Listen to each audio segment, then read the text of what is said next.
Good morning, London and Tower. It is Monday, the 25th of January, and this is what you should be doing at home today. You have maths, literacy, topic, Spanish, and writing.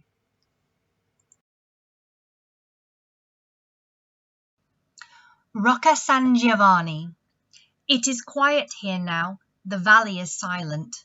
Only the birds and the stream have their noise, the twittering, bubbling, sweet sounds of nature. Apart from this, silence which nothing destroys. The smell is a faint one of morning and pine trees, of bracken and water, of woodland and stream. The sight is of rushes, of mill house and lime trees. The feel is of peacefulness, sweet as a dream. But at one time this valley of heaven, became a most tortuous valley of hell, for the fighting was bitter, the Hun held on grimly, regardless of losses, and many men fell. For the British came north, and the silence was shattered by rifle, machine gun, trench, mortar, grenade. The Messerschmitt diving brought sickening terror, the valley vibrated with death's serenade. But the British advanced and the valley was taken. The fighting moved northward as Jerry moved back, and the only remains to give proof of the fighting are freshly dug graves at the side of the track. Again it is peaceful, the valley is silent, only the birds and the stream have their nose, the twittering, bubbling sounds of nature. Apart from this, silence which nothing destroys. What do you think this poem is about, and what clues are there in here to help us? There are a few clues in here to tell us that this poem is about war. We've got, but at this one time this valley of heaven became a most tortuous valley of hell. So we've got that one there. Became a most tortuous valley of hell. For the fighting was bitter, and we can also see regardless of losses and many men fell. I'm using DocHub here. I've opened this in DocHub and have the highlighting here. But I also can tell that this particular poem is about the Second World War. And the reason I can tell that it's about the Second World War is because of certain language that is used. The Hun held on grimly. So the Hun was a word that the British people used, the British soldiers used, about the Germans.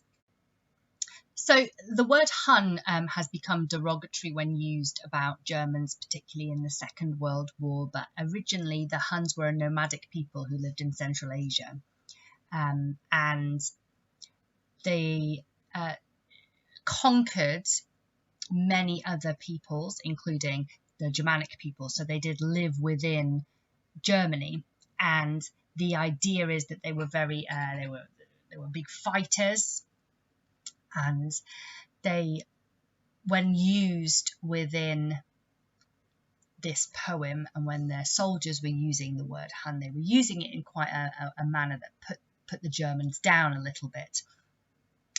But they were originally a people. You may have heard of Attila the Hun. It's talking about rifles, machine guns, trench mortar, grenade. So we've got quite a lot of quite specific vocabulary in here. There's a really lovely piece of alliteration in here. See if you can spot it. Some alliteration. The valley vibrated. There we go. So the valley vibrated. Those double V's, the valley vibrated. That is alliteration. And we've got with death's serenade. A serenade is a song that is sung for somebody. And so here we've got like personification, as if death is singing this song. A song sung by death. Death's serenade. Lovely bit of personification.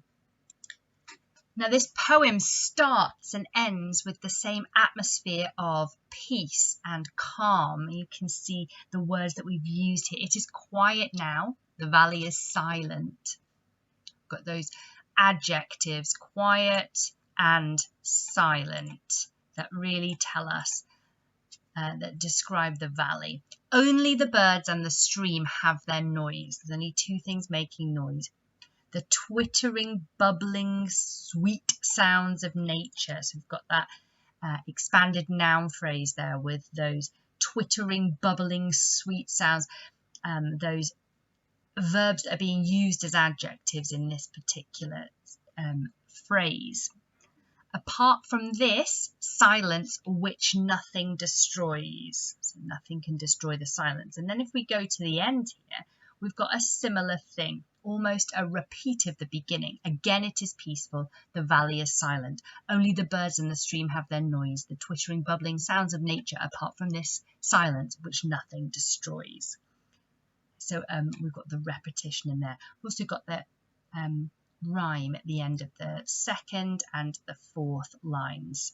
The British came north and the silence was shattered. So that repeat of that sound here, but also the idea, this silence being shattered. So that's a metaphor, that the idea that silence could break apart.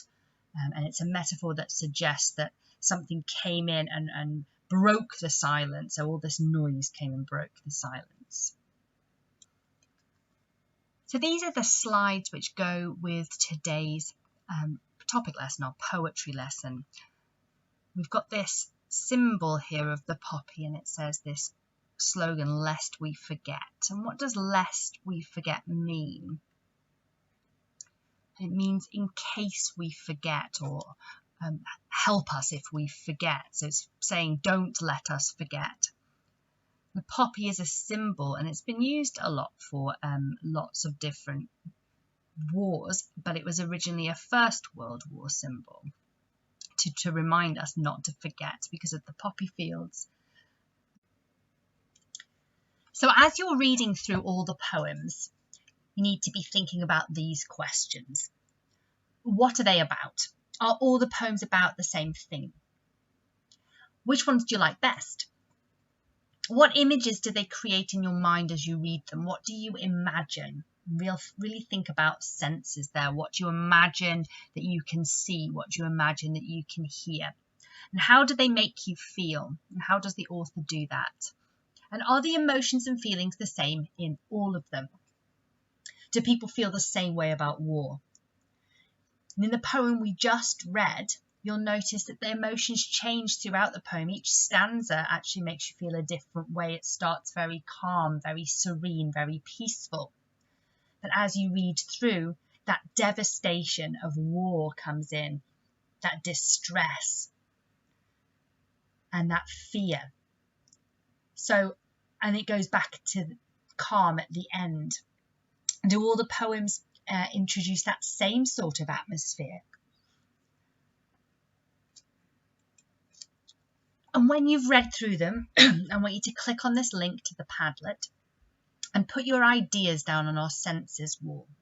And the senses wall is about what you see, you hear, you smell, taste, touch and feel. What would you imagine? What would you feel or hear if you were in the situation of the poem? For example, if you could hear that silence and then later the silence being shattered, and you could hear the grenades going off, and that's where you can write them in here. What would it smell like with the gunpowder, for example? And you can type those in here.